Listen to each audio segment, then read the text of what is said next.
Muy buenos días, iglesia. Alabamos a Dios por este día, alabamos a Dios por este tiempo que nos concede donde como iglesia hemos exaltado el nombre de nuestro Dios. Y hemos cantado que le amamos. ¿Cuántos aman a Dios? Levante la mano. Una vez más, levanten la mano. ¿Cuántos aman a Dios? Mantenga su mano arriba, no la bajen. Mostramos que amamos a Dios en la medida que somos capaces de obedecer su palabra. Pueden bajarla, gracias.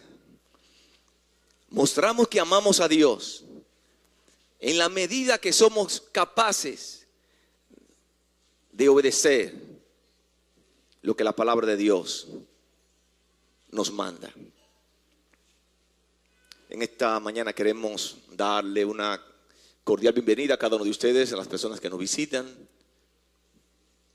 los amigos, hermanos. Tenemos en esta mañana a Daniel Udrin y su esposa, su familia, y bienvenidos.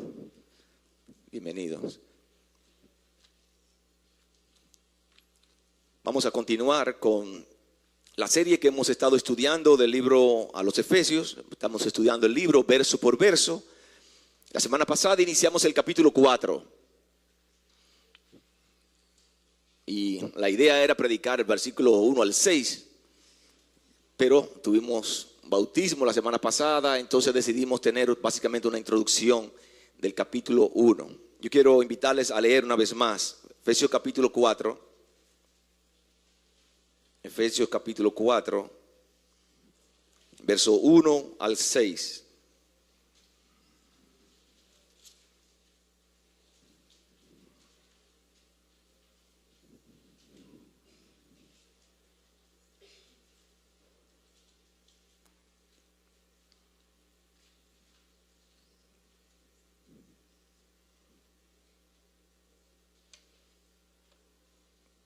Dice la palabra de Dios: yo pues, preso en el Señor, os ruego que andéis como es digno de la vocación con que fuisteis llamados, con toda humildad y mansedumbre, soportándoos con paciencia los unos a los otros en amor, solícitos en guardar la unidad del Espíritu en el vínculo de la paz.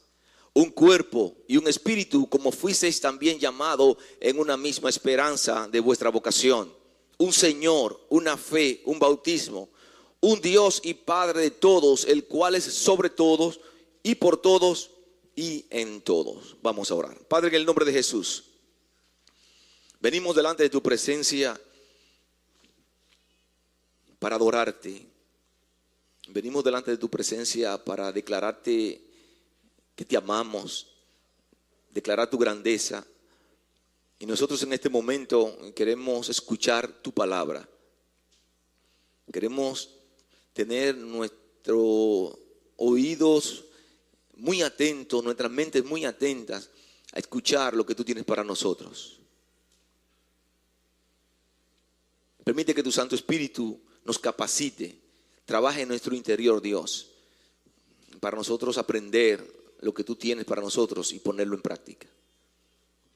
A ti sea la gloria en esta mañana y oramos en el nombre de Jesús. Amén. Aprendimos la semana pasada, el versículo 1, que la unidad es el tema principal del versículo 1 hasta el versículo 16 del capítulo 4. Aprendimos que la unidad es clave para el crecimiento de la iglesia. Aprendimos que la unidad es clave para el desarrollo de la iglesia. Que la unidad es clave para cumplir el propósito de la iglesia. Que la unidad es clave para que Dios nos use como instrumento de bendición en medio de la iglesia. Que la unidad es clave para la salud de la iglesia. Aprendimos que nuestro andar digno, el apóstol Pablo nos está motivando a andar de una manera digna, una manera conforme a nuestra nueva posición en Cristo Jesús. Pero en el sentido del texto, el andar digno está relacionado con la capacidad de preservar la unidad en la iglesia. La unidad en la iglesia. Y en el versículo 1 al 6 encontramos dos elementos fundamentales que nos van a ayudar a preservar la unidad de la iglesia. Dos elementos que cada uno de nosotros necesitamos. Porque la responsabilidad de preservar la unidad de la iglesia es de cada uno de nosotros. No es una responsabilidad exclusiva de los pastores, de los líderes de célula, líderes de ministerio. Es una responsabilidad de cada uno de nosotros. Y nosotros en el texto necesitamos dos cosas para como iglesia mantener relaciones, unidad. Número uno, relaciones sanas entre los miembros. Eso lo vimos la semana pasada. Lo primero que necesitamos es relaciones sanas entre los miembros. Aprendimos que somos un cuerpo en Cristo, que ahora somos miembros de la familia de Dios. Cada uno de nosotros, al tomar nuestra decisión por Cristo Jesús, somos bautizados por el Espíritu Santo y somos incorporados en un cuerpo que va creciendo. Cristo logró todo esto en la cruz de Calvario. Él lo hizo todo. Pero ahora nosotros tenemos la responsabilidad como iglesia de preservar esa unidad, de mantener esa unidad. Ahora somos uno en Cristo, un vínculo que no puede deshacerse. Cuando usted viene a Cristo Jesús y usted es bautizado en el Espíritu Santo, incorporado al cuerpo de Cristo, hay una unión que no se puede romper. No importa lo que usted haga, su relación con Cristo, no hay nada que la pueda romper. Nada. Pero nosotros, eso que decimos creer, necesitamos llevarlo a la vida diaria, a la práctica de la vida cristiana. No solamente que esté en nuestras mentes, sino que nuestras vidas diarias estén caracterizadas por nosotros mantener y promover la unidad dentro de la iglesia. La unidad de la iglesia puede verse afectada por un mal desempeño de los miembros de la iglesia. Ya enseñamos que cuando estudiamos Mateo capítulo 16, que Jesucristo es quien edifica su iglesia. Él se encarga de cuidarla. Nadie puede con la iglesia de Cristo. Nadie puede destruir la iglesia de Cristo porque es el Cristo mismo que la edifica. Y Satanás lo sabe. Ahora, él sí puede dañar la iglesia. Cuando nosotros tenemos la actitud incorrecta, nosotros nos convertimos en entes de desunidad, desunión. Esa palabra no está. Desunión dentro de la iglesia. ¿Cómo lograr tener relaciones saludables y que a su vez ellas nos ayuden a preservar la unidad de la iglesia? ¿Cómo nosotros logramos esto? A partir del versículo 2, en capítulo 4, el apóstol Pablo va a darnos algunas virtudes que son guías, que son indispensables para nosotros tener unidad dentro de la iglesia. Dice el versículo 2, con toda humildad y mansedumbre, soportándoos con paciencia los unos a los otros. Versículos 2 y 3 vamos a ver 5 virtudes que el apóstol Pablo nos da, que deben caracterizar nuestras vidas como creyentes y nos van a permitir hacer nuestra parte para la unidad de la iglesia. En primer lugar, él habla de la humildad. La primera virtud que encontramos es la humildad. Una actitud humilde es indispensable para nosotros estar unidos. Dice el texto, con toda humildad. Y es interesante que no se trata de algo de humildad en la vida del creyente. Ponga atención. No se trata de algo de humildad. El apóstol Pablo dice, con toda humildad. Con toda humildad. Humildad es cuando uno es consciente de lo pequeño que es ante Dios. Estamos conscientes de lo pequeño que somos ante Dios. Que somos conscientes de nuestras debilidades, de nuestros pecados. Y si somos débiles y somos pecadores, no podemos creernos nada. La humildad inicia reconociendo que lo que somos es por Cristo. Y si es por Cristo, no hay razón por qué sentirnos orgullosos. Porque Cristo es el que lo ha hecho todo. Si lo que usted es por Cristo, no hay razón para usted sentir orgullo, porque todo el mérito es de Cristo.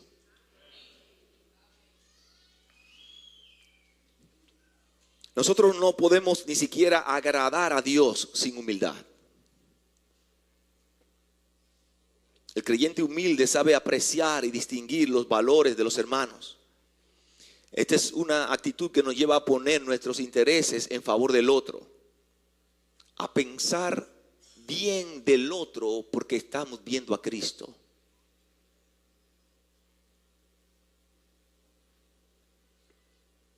Es considerar a los demás en alta estima, como dice el apóstol Pablo en 1 Corintios 10:24. Ninguno busque su propio bien, sino el del otro. Ser humilde en la vida del cristiano no es una opción. Ser humilde debe ser la característica natural de nuestro andar como creyentes. La humildad no tiene nada que ver con pobreza. Muchas veces cuando nosotros estamos hablando de humildad, pensamos en esa persona que vive en una casita bien pequeñita, bien pobre, que tiene apenas lo indispensable, que se ve hasta algo polvoriento, sucio, y decimos, qué humilde vive la hermana o el hermano. Pero eso es una percepción errada, eso no es correcto. La humildad no tiene nada que ver con pobreza. Nada que ver con pobreza. Tiene que ver con mostrar una actitud de dependencia en Dios. La humildad tiene que ver con mostrar a Cristo en nuestras vidas. La humildad es una virtud que debe procurarse siempre y alegarse nunca. Porque inmediatamente usted intenta alegar tenerla, ya la perdió. Lo contrario a la humildad es el orgullo. Y el orgullo es una de las características principales de Satanás. Lo opuesto a la humildad es el orgullo.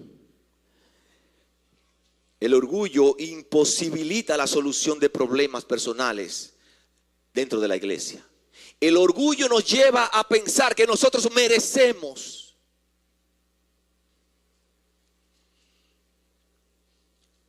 El orgullo es el pecado de querer competir con Dios. Dios dice esto, pero yo. Y normalmente queremos hacer que nuestro punto de vista, nuestra posición prevalezca. Y usted puede ver personas que tienen una situación de un conflicto dentro de la iglesia. Una situación de ofensa. Y Dios le dice en su palabra a cada uno de nosotros que debemos perdonarnos unos a otros. Cuando nosotros decidimos no perdonarnos, ¿qué actitud ustedes piensan que estamos mostrando? ¿Humildad o orgullo? Y cuando estamos mostrando orgullo, ¿a quién nos estamos pareciendo? ¿A Dios o a Satanás? Como dirían en la corte, no se hable más, señor magistrado.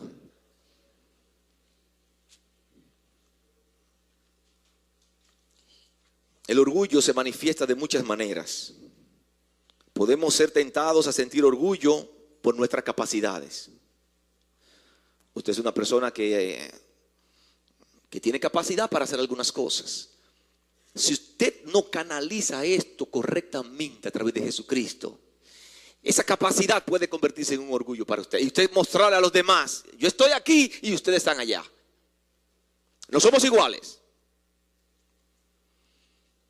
El orgullo puede llevarnos a ser tentados con nuestras posesiones, con lo que usted tiene.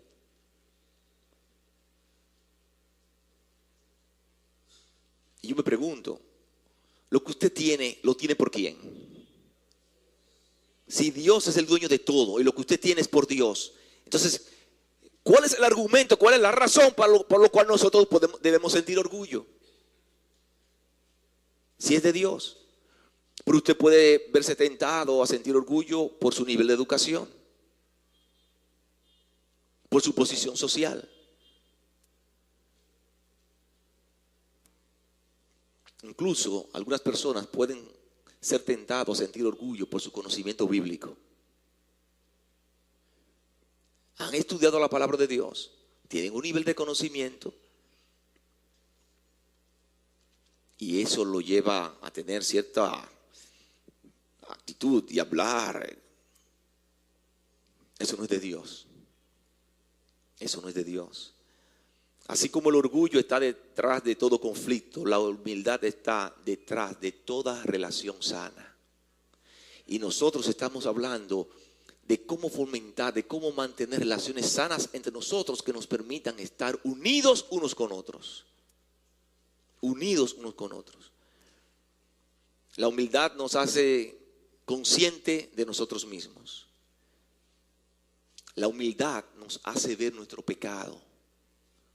El orgulloso no ve el pecado que tiene. Una marca de la verdadera humildad es la confesión de pecado, como dice Primera de Juan capítulo 1, verso 8. Primera de Juan 1:8 dice: si decimos que no tenemos pecados, cuando usted va a confrontar una situación entre dos hermanos y él tiene una actitud orgullosa, yo no le he hecho nada, entiende que no ha fallado. Si decimos que no tenemos pecado, nos engañamos a nosotros mismos y la verdad no está en nosotros. El orgullo nos hace ver merecedores del favor de Dios. ¿Están escuchando?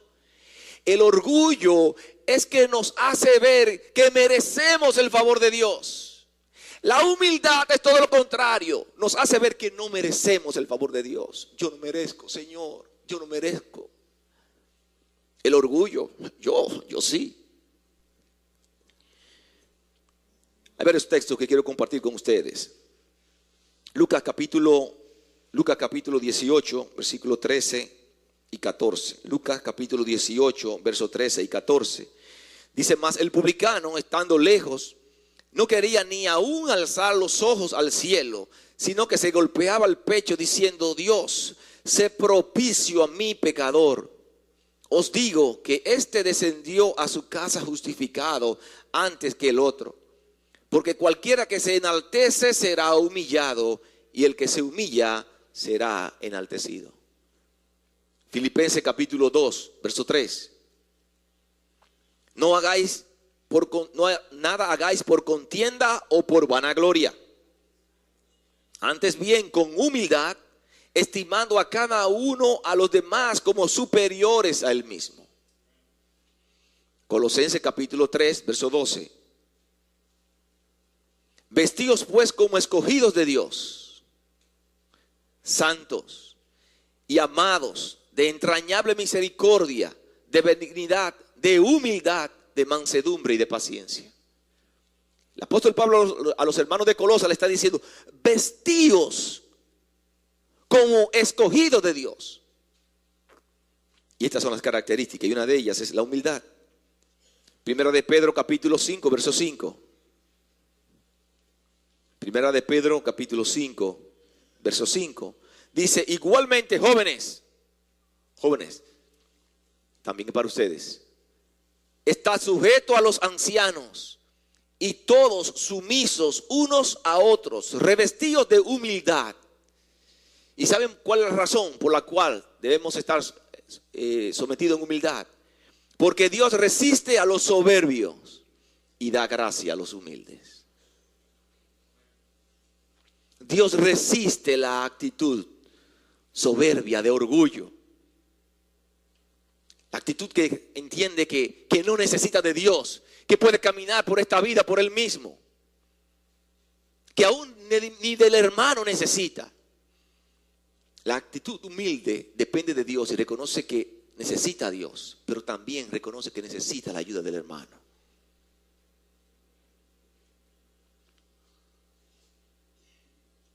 Una persona humilde es una persona que es enseñable, que es pastoreable.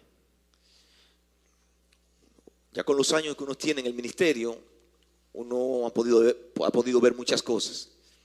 Y una de las cosas que más tristeza me dan, en mi experiencia, es cuando tengo que acercarme a una persona para pastorearla, para enseñarle lo que dice la palabra de Dios.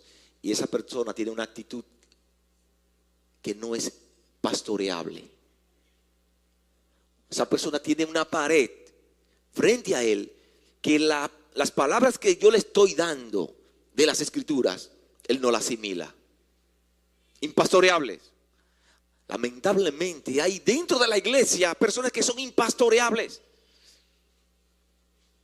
que no se llevan de los consejos. Es una actitud de orgullo. Y con una actitud de orgullo no aportamos para tener relaciones sanas unos con otros y para aportarla para la unidad de la iglesia. Quizás todos ustedes han tenido experiencia con personas con esta actitud de orgullo. Y nadie quiere estar compartiendo con un orgulloso. El tiempo con un orgulloso no se disfruta. Pero cuando la persona que está a su lado es humilde, usted quiere pasar tiempo con esa persona. Y pasar rato. Y hacer ministerios juntos. Y estudiar la palabra de Dios juntos. Porque el orgulloso, cuando usted va a estudiar la palabra de Dios con el orgulloso cree que se lo sabe todo. Y antes de usted comenzar a exponer, ya el orgulloso se ha bajado en la casa para venir a demostrar. Una actitud humilde es lo que Dios está demandando de su iglesia, de cada uno de nosotros. Porque de esa manera estamos aportando para la unidad de la iglesia. La humildad siempre produce una segunda virtud y es la mansedumbre. Mansedumbre, amabilidad, cordialidad. Uno no puede poseer mansedumbre sin humildad. El verso 2 dice, con toda humildad y mansedumbre.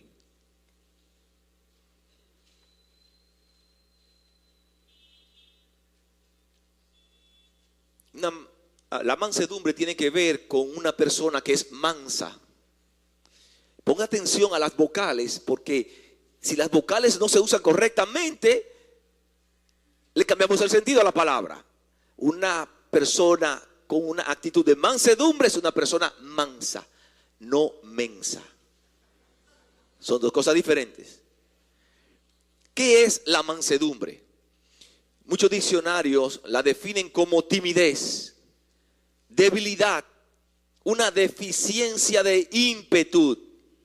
Incluso muchos rechazan esta virtud porque no la comprenden y la confunden con debilidad de carácter, con una persona tímida, una persona insegura, una persona que no tiene personalidad. Ese es un manso, un hombre manso. Ese no tiene carácter y lo asociamos así. Pero esas ideas están muy lejos de lo que la Biblia habla de mansedumbre. La idea de mansedumbre en las escrituras es de un espíritu afable y controlado, lo opuesto a toda actitud vengativa. Recuerden que estamos hablando de relaciones sanas. Y esas relaciones sanas nos van a permitir la unidad en la iglesia. La mansedumbre nos permite a nosotros ser afables, ser controlados, no tener una actitud vengativa hacia mi hermano por algo que me haga. Algunos han definido la mansedumbre como poder bajo control. Poder bajo control. O sea que no tiene nada que ver con debilidad, con timidez, con cobardía. Esa palabra se empleaba para aludir a los animales salvajes que eran domesticados, especialmente los caballos. Un caballo salvaje que nadie lo podía montar. Pero ese caballo era entrenado y era doblegado a la voluntad del amo. Todos ustedes han visto, hasta en las películas, un caballo salvaje que nadie se le puede montar.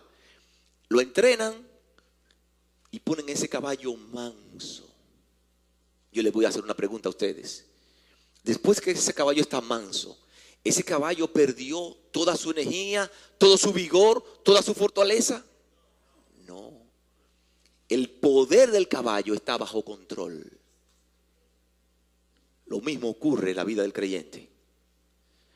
Un creyente con la actitud de mansedumbre es un creyente que está controlado. El poder está bajo control. Jesús mismo empleó esta palabra en la bienaventuranza en Mateo capítulo 5, verso 5. Jesús dijo, bienaventurados los mansos, dichosos los mansos, dice Jesús. También le empleó para definir su propio carácter. Jesús dijo, hablando del mismo, que soy manso y humilde de corazón. ¿Alguno de ustedes se le atrevería a pensar que Jesús era flojo de carácter? ¿Que no tenía personalidad? ¿Que era un blandengue? ¿Verdad que no? Estamos hablando del mismo Dios. Y Él dice que soy manso y humilde de corazón. Hermanos, para nosotros tener relaciones sanas como parte del cuerpo en pos de la unidad, necesitamos desarrollar esta virtud en nosotros.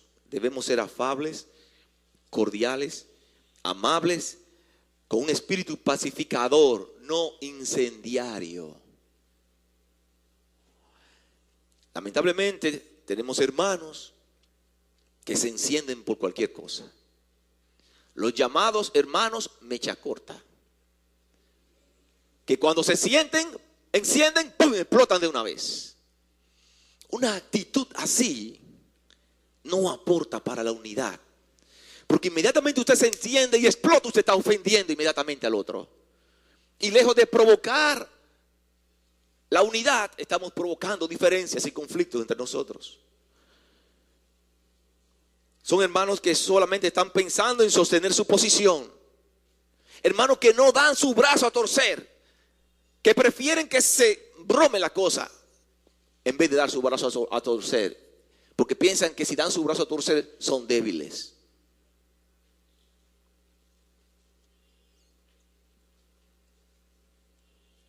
Y no dan su brazo a torcer, aunque la otra persona sea dañada. Piensan que solo su posición es la correcta y en consecuencia los demás están equivocados. Y lo peor es que lo identificamos con un carácter fuerte. Muchas veces pensamos que una persona que se aíra con facilidad, una persona explosiva, un cascarrabia, esa es una persona de carácter fuerte. ¿Verdad que asociamos las personas así? Ese es de carácter fuerte. Fulanito es fuerte de carácter. La realidad es que usa la ira como un mecanismo de defensa para no mostrar la realidad de su debilidad. Las circunstancias lo dominan y explota fácilmente. Y yo me pregunto, si eres una de esas personas que tiene esas características, ¿piensas que con esas características estás aportando a la unidad de la iglesia? Si eres un mecha corta, una persona que se enciende por cualquier cosa, que no le importa dañar al hermano con tal de sostener su posición, ¿piensas que con esa actitud estamos aportando para la unidad de la iglesia? ¿Piensas que estamos más unidos de esa manera? La realidad es que no. Y quiero decirle algo más. No hay excusa delante de Dios. Ninguno de nosotros tenemos excusa delante de Dios. Es que yo soy así. A mí tienen que respetarme porque es que yo soy así.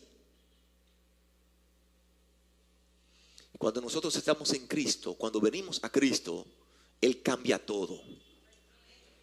Cuando venimos a Cristo somos nuevas criaturas. Y dice 2 Corintios capítulo 5 verso 17. De modo que si alguno está en Cristo, las cosas viejas y todas son ¿qué? Hechas nuevas. Cuando estamos en Cristo, Él se encarga de hacerlo todo nuevo. Predicamos sobre esto ya. Voy a recordarlo una vez más. Cuando venimos a Cristo, cuando usted toma su decisión por Cristo, Él no mejora su antigua manera de vivir. Él no lo mejora. Él lo cambia. Él no nos mejora. Él nos cambia totalmente. Y nos hace nuevo en Él. Nuevo en Cristo Jesús. Dice 2 Timoteo capítulo 2, verso 25. 2 Timoteo capítulo 2, verso 25. El apóstol Pablo le dice a Timoteo que con mansedumbre corrija a los que se oponen. Con una actitud de mansedumbre. Y como que humanamente hablando, según el concepto de la calle, pensar que con una actitud de mansedumbre, un manso corrigiendo, como que es ilógico. Pero la palabra de Dios está diciendo con mansedumbre corrija a los que se oponen, por si quizás Dios le conceda que se arrepientan para conocer la verdad. La actitud mansedumbre de los mansos son aquellos cuya boca están libres de difamación. Y posiblemente usted tenga en la carne todo el derecho, pero usted dice, es la obra de Cristo. Yo en un momento dado también he fallado y Dios me ha perdonado sin merecerlo. Entonces usted extiende misericordia a los demás por lo que Él ha hecho con usted. Es un pacificador. Es una persona con una actitud, una vida cordial, mostrando mucho respeto por los demás. Porque cuando usted está mirando a su hermano, usted está mirando a uno que es parte del cuerpo del cual Cristo es la cabeza. Y eso tenemos que tenerlo siempre en mente. Somos parte de un cuerpo, pero no solamente soy yo. Cada uno de ustedes, todas aquellas personas que han puesto su fe en Cristo Jesús.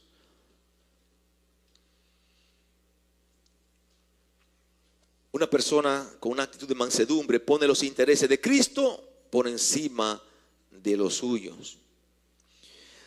Hay un tercer elemento para guardar la unidad de la iglesia: la paciencia. Paciencia.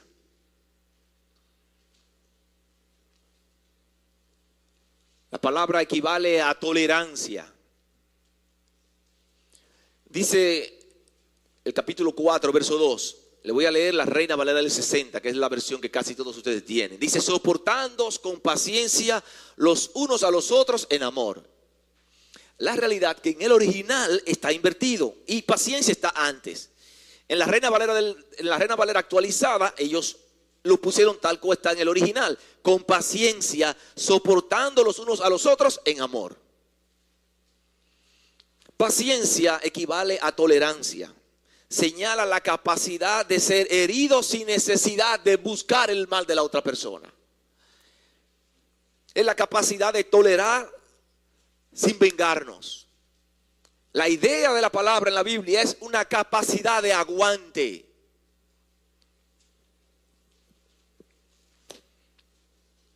Hemos estado en alguna situación que quizás algunos de ustedes le han dicho al otro hermano que ha mostrado una capacidad de aguante y lo han golpeado y él no ha tomado represalia. Algunos de ustedes pueden decirle, increíble. O sea, no entienden esa actitud. Pero ¿cómo puede ser posible que tú te dejes ofender y no respondes?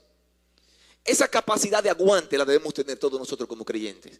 Si nosotros queremos tener relaciones saludables, relaciones sanas unos con otros y tener una iglesia unida, nosotros tenemos que tener una capacidad de aguante.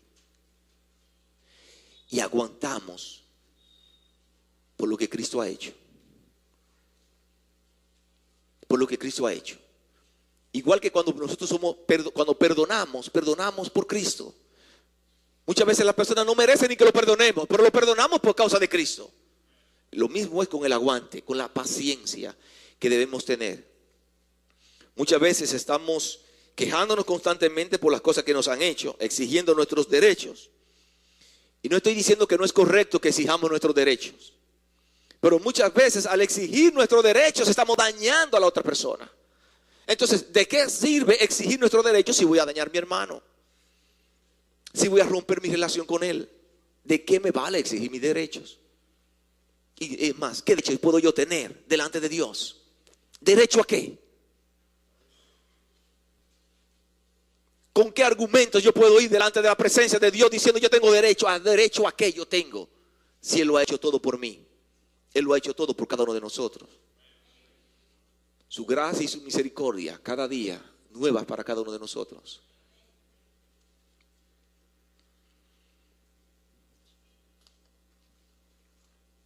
Nosotros como creyentes no podemos vivir golpe a golpe.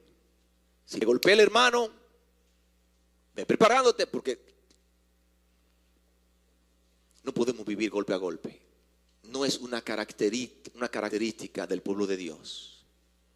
No caracteriza a los creyentes el golpe por golpe. Intentar vivir devolviendo golpe a golpe nos lleva a tener relaciones desastrosas. Y realmente estamos procurando todo lo contrario. Estamos hablando de la unidad de la iglesia. Que soy capaz de soportar cualquier ofensa. Porque antes de verme a mí, estoy viendo a Cristo y su gran proyecto desde la eternidad pasada, que es la iglesia. Y si algo va a dañar la iglesia, yo prefiero sufrir la ofensa. Esa debe ser la actitud de cada uno de nosotros como creyentes. Hermanos, todo esto es posible porque nuestras vidas son guiadas por el amor, por el principio del amor. El amor, dice Proverbios capítulo 10, verso 12, que cubre todas las faltas. El amor busca el bien del otro, aunque seamos perjudicados. Un amor capaz de dar sin esperar nada a cambio. El amor nos lleva a un cuarto elemento del andar en unidad, y es apoyo mutuo en amor. En cuarto lugar, apoyo mutuo en amor. Es la actitud que nos permite ser tolerantes con los demás. La falta de tolerancia trae división a la iglesia, trae malestar a la iglesia, trae malestar en los ministerios. Cuando no nos apoyamos mutuamente en los ministerios, en el diario vivir, eso trae malestar. Y cuando hay un malestar en un ministerio, Dios no se lleva la gloria. No importa lo bien que usted lo pueda hacer. No importa el tiempo que usted dedique. Si hay un malestar, Dios no se lleva la gloria.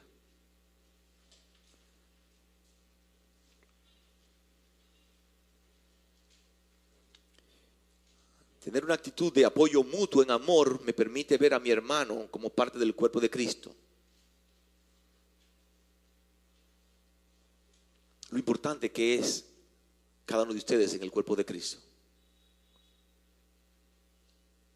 Y lejos de aplastarlo, tratando de imponer mi posición, nos apoyamos mutuamente. Nos apoyamos mutuamente. El aguante demandado por el apóstol Pablo es para guardar la unidad de la iglesia. Una vez más. Antes de verme a mí, veo la iglesia. Antes de verme a mí, veo a Cristo, veo su obra. Esto no se trata de nosotros. Estamos aquí como peregrinos y extranjeros por la misericordia de Dios como parte del cuerpo de Cristo, pero esta iglesia, esta obra no se trata de nosotros, esto se trata de Cristo Jesús. Por eso es que nuestra actitud y estilo de vida tiene que estar conforme a Él y para Él. Quinto lugar, una quinta virtud que encontramos es que debemos ser diligentes a la unidad. Diligentes a la unidad.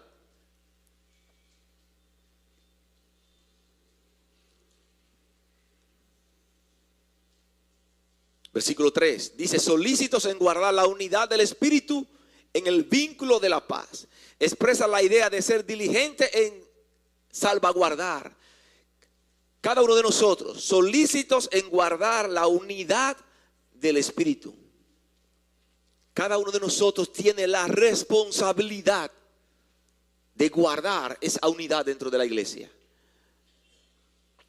El texto no está hablando de que nosotros vamos a conseguir la unidad de la iglesia y a conseguir la unidad del Espíritu Santo. No es de eso que está hablando el texto. La unidad de la iglesia no es una actividad humana, es una actividad divina. Está hablando de la unidad entre nosotros, que tenemos la responsabilidad de guardar la unidad que una vez inició el Espíritu Santo al formarnos, al incorporarnos como parte del cuerpo. Ese es el sentir de Dios, la unidad. En tal sentido, cada uno de nosotros tiene que caminar en la misma dirección y aportar la unidad. caminar en la misma dirección de Dios. Primero los Corintios capítulo 12, verso 13. Primero los Corintios 12, 13 dice: porque por un solo espíritu fuimos todos bautizados en un cuerpo, sean judíos o griegos, sean esclavos o libres, y a todos se nos dio a beber de un mismo espíritu. Esta unidad es básicamente realizada por el Espíritu, pero se nos dice que tenemos que guardar la unidad del Espíritu. Tenemos esa responsabilidad. Hermanos, quiero decirles que tenemos esa responsabilidad. Y un creyente que no esté dispuesto a guardar la unidad de la iglesia es un creyente que se expone a la disciplina de Dios. ¿Están escuchando? Cuando usted decide promover la división dentro de la iglesia, usted se expone a la disciplina de Dios. En 1 Corintios capítulo 11, ese texto ustedes lo escuchan cada mes.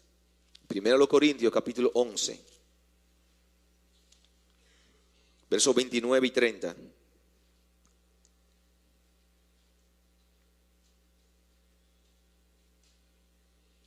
Verso 28, voy a comenzar verso 28. Por tanto, pruébese cada uno a sí mismo y coma así del pan y beba de la copa. Porque el que come y bebe indignamente sin discernir el cuerpo del Señor, juicio come y bebe para sí. ¿Han escuchado eso, verdad?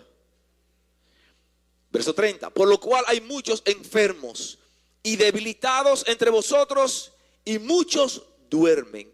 Ese duermen no es que están recostados en su casa con una almohada. La dificultad que hemos ya predicado en el libro de Corintios es la división en la iglesia. Grupos dentro de la iglesia. Y ellos estaban con esa actitud de división y participaban de la cena del Señor como si nada. Y participar de la cena del Señor es una señal de unidad de la iglesia. Ellos estaban participando de una manera indigna. Y por participar de una manera indigna y promover la división dentro de la iglesia, dice el texto, hay muchos enfermos disciplinados por Dios, y otros debilitados disciplinados por Dios, y otros Dios se lo...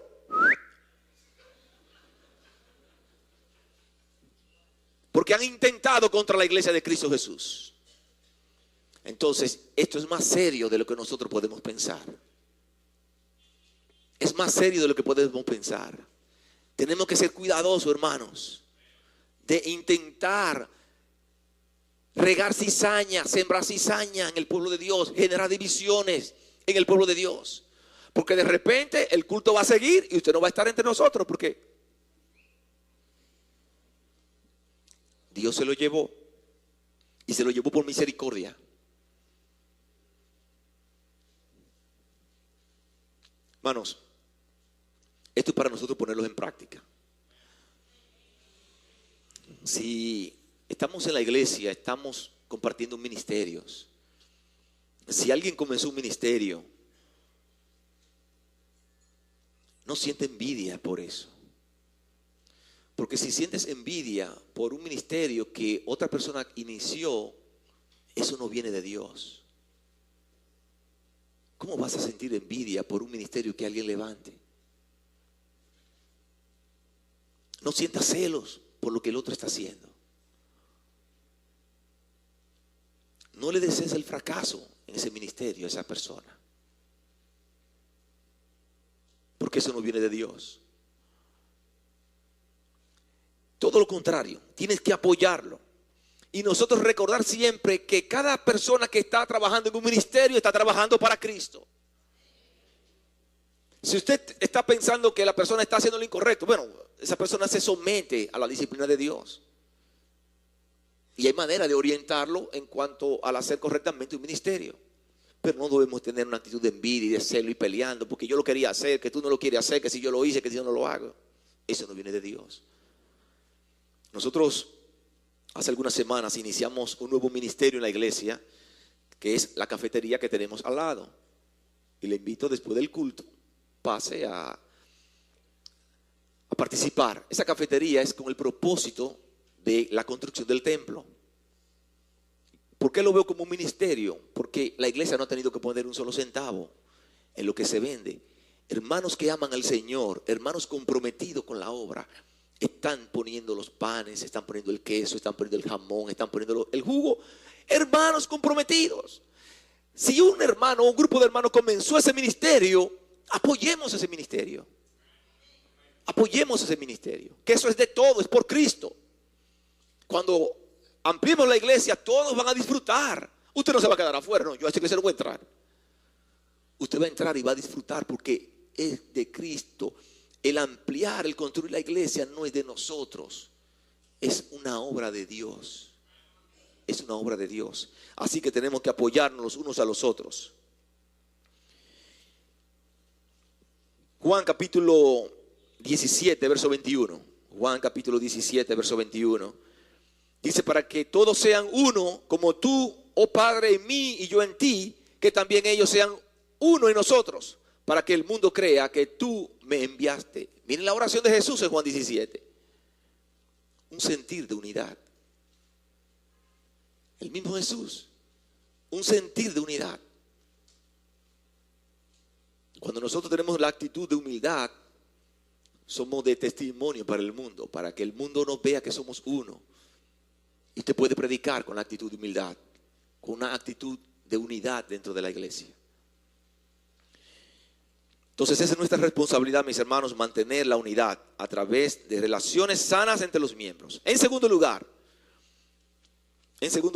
nuestra unidad estará determinada por una doctrina sana. En primer lugar fue por tener relaciones sanas. En segundo lugar, por tener una doctrina sana. Cuando estamos hablando de doctrina, estamos hablando de enseñanza. La sana doctrina está definida por la persona de Dios. Los versos 4 al 6 nos muestran 7 elementos que nos unen o que son causa de nuestra unidad. Los versículos 4 al 6 nos están diciendo, ustedes como iglesia tienen que vivir unidos porque el mejor ejemplo de unidad está en Dios mismo. Y este es un texto trinitario, un texto que nos presenta la unidad en la obra del Espíritu, la unidad en la obra del Hijo y la unidad en la obra del Padre. La base que sustenta lo que creemos está basada en la unidad.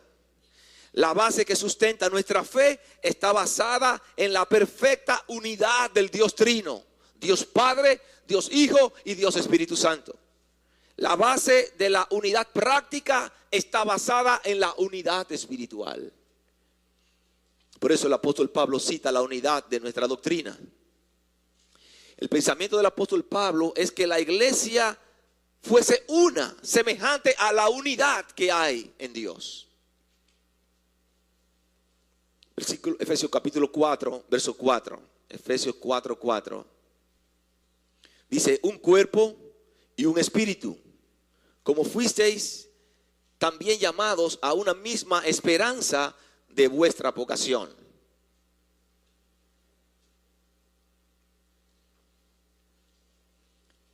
Y menciona 7 elementos que son de ejemplo de unidad. Y la razón por la cual nosotros como iglesia tenemos que andar en unidad es porque nuestro Dios es uno. Miren lo que dice. Un cuerpo, comienza diciendo con un cuerpo. En sus bosquejos, no todo debo dárselo. Si ustedes se dan cuenta, en sus bosquejos, en la parte de abajo, hay un espacio que caben perfectamente los 7 puntos. En primer lugar, un cuerpo. Dice el texto, solo existe un cuerpo, que es la iglesia, del cual Cristo es la cabeza, compuesto por cada creyente que ha puesto su fe en Cristo Jesús. No son varias iglesias, no hay varios cuerpos, es una iglesia la de Cristo. Y es un cuerpo del cual Cristo es la cabeza. Dice 1 Corintios capítulo 12, verso 13. Porque por un solo espíritu fuimos todos bautizados en un cuerpo. Un cuerpo. Un cuerpo. La iglesia es un cuerpo. No son varios cuerpos. Hay unidad en el concepto de la iglesia. Un solo cuerpo indica que la iglesia es una, que no hay muchas iglesias. Las iglesias locales son una expresión visible de esa iglesia que Cristo edifica. Todos los creyentes que han puesto su fe en Cristo Jesús, estén donde estén, se congreguen donde se congreguen, practiquen un culto de diferentes maneras, son miembros de la única iglesia verdadera, la iglesia de Cristo Jesús. Una sola iglesia, un solo cuerpo. En segundo lugar, un espíritu.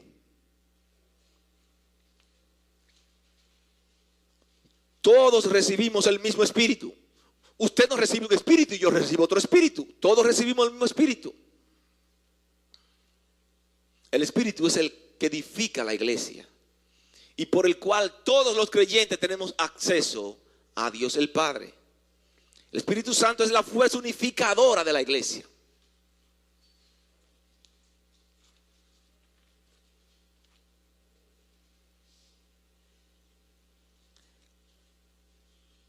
En tercer lugar, los creyentes somos también unificados en una esperanza de su vocación, como dice el texto, una esperanza. Versículo 4, como fuisteis también llamados en una misma esperanza de vuestra vocación. La esperanza está vinculada con las promesas y acontecimientos escatológicos. Hasta en lo que nosotros esperamos tenemos unidad. ¿A quién estamos esperando? ¿Qué estamos esperando? La venida inminente de Jesucristo por la iglesia. Y todos tenemos esa misma esperanza. Tito capítulo 2, versículo 11 al 14. Tito capítulo 2. Casi estamos terminando. Tito capítulo 2, verso 11 al 14. Porque la gracia de Dios se ha manifestado para salvación a todos los hombres, enseñándoles que, renunciando a la impiedad y a los deseos mundanos, vivamos en este siglo sobria, justa y piadosamente, aguardando la esperanza bienaventurada y la manifestación gloriosa de nuestro gran Dios y Salvador Jesucristo. Aún en lo que esperamos estamos unidos. No Estados Unidos, estamos unidos. Una cuarta base unitaria, el Hijo.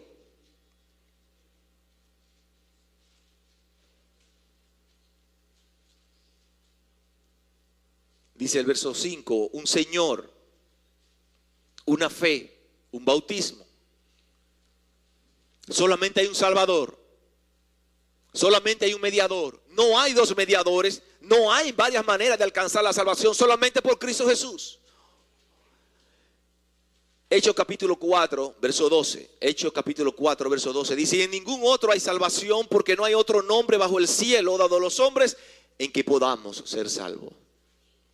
Solamente hay un Salvador. En quinto lugar, una fe. Un Señor, una fe, dice el texto. Cuando Pablo aquí se refiere a fe, no se refiere al acto de fe por el cual una persona se salva o a la fe que produce una vida cristiana de santidad. Cuando Pablo está aquí hablando de que tenemos una fe, se refiere al cuerpo de doctrina revelado en el Nuevo Testamento. Y lo revelado en el Nuevo Testamento para todos es lo mismo.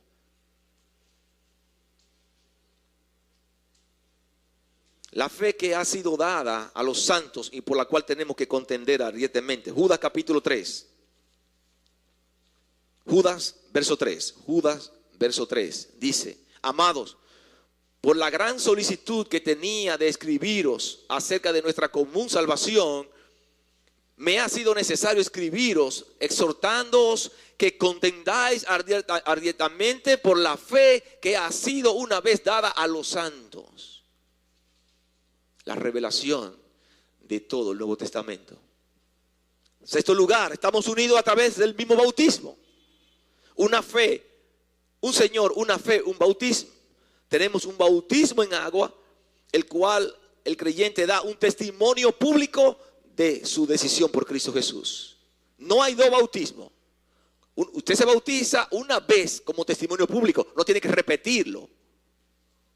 Aún en el bautismo tenemos unidad. Y en séptimo lugar, el séptimo vínculo, tenemos un Dios y Padre. Verso 6. Un Dios y Padre.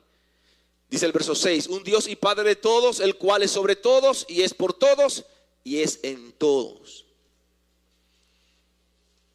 Desde el Antiguo Testamento el pueblo de Israel tenía muy claro, como dice Deuteronomio capítulo 6, verso 4. Jehová nuestro Dios, Jehová uno es. Nuestro Dios es uno.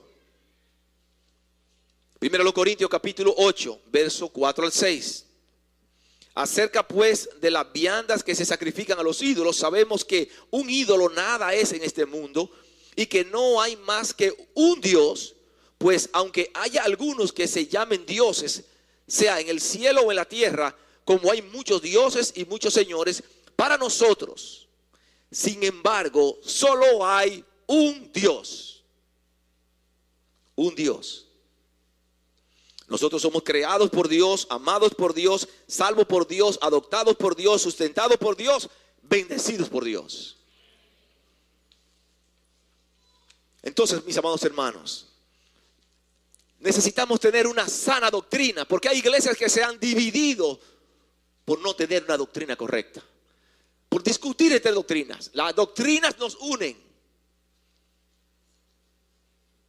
y están aquí mostradas por el apóstol Pablo en Efesios capítulo 4, versículos 4 al 6. Y la sana doctrina está compuesta por una sola verdad. Solamente voy a leer, ustedes van a ir llenando sus hojas. En cuanto a la sana doctrina, nosotros tenemos que retener la sana doctrina. Tienen su hoja en blanco, solamente tienen que escribir la palabra retener. Tenemos que retener la sana doctrina.